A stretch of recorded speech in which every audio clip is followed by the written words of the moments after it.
పైకి software engineer, లోన కరుడు గట్టిన హార్డ్వేర్ క్రిమినల్. టాలీవుడ్ను పైరసీ భూతంలా పట్టి పీడించిన ఐబొమ్మ రవి పర్సనల్ లైఫ్లో కూడా సేమ్ టు సేమ్ రోల్ పోషించాడు. రియల్ లైఫ్లో ప్రేమించిన అమ్మాయిని వదిలేయడంతో పాటు అటు తండ్రిని కూడా గాలికి వదిలేశాడు. పండుటాకులా మారిన తండ్రిని పొదివి పట్టుకోవాల్సిన చేతులతో పైరసీలు చేస్తూ అటు సమాజానికి ఇటు తండ్రికి చెడబుట్టిన కొడుకుగా మారాడు. తండ్రి బతకడానికి నానా అవస్థలు పడుతుంటే కొడుకు మాత్రం మంది మీద పడి బతికేస్తున్నాడు.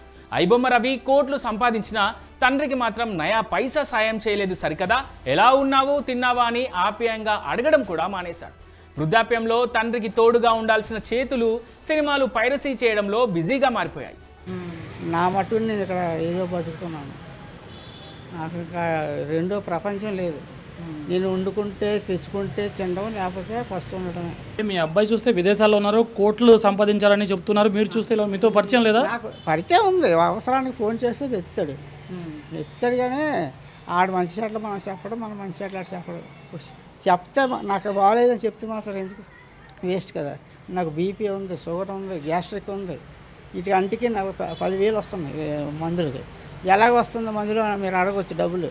నాకు పెన్షన్ డబ్బులు వస్తున్నాయి. మొత్తం నాకు తిండి కంట మందులకు ఎక్కువ అవుతుంది. అతని మీద కేసులు నమోదయ్యాయని మీకు తెలుసా? తెలీదు. మా వాళ్ళు చెప్పారు.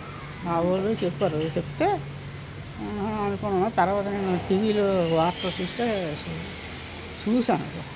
వార్తల్లో ఏటి కర్మ ఆడికెందుకు ఇలా చేశాడు, ఎందుకు మనం ఎందుకు రాంగ్ రూట్లో వెళ్ళడం, 10 మంది మెచ్చుకోరు కదా, మన కుటుంబం పరుగు పోవడం. ఎంతమంది పిల్లలు మీకు? 2 అండి. మ్యారేజ్ అయిందండి రవికి? చేశారండి. ఆడు పిల్లని చూసుకుంటూ చేసాం. ఆ పిల్లని కూడా డైవర్స్ ఇచ్చేసాను అన్నాడు. మరి మనం చూసిన పిల్ల ఆడికి నచ్చలేదు. ఆడు చూసుకున్న పిల్ల సరే అని మా పెద్దలు అందరం చేసాం.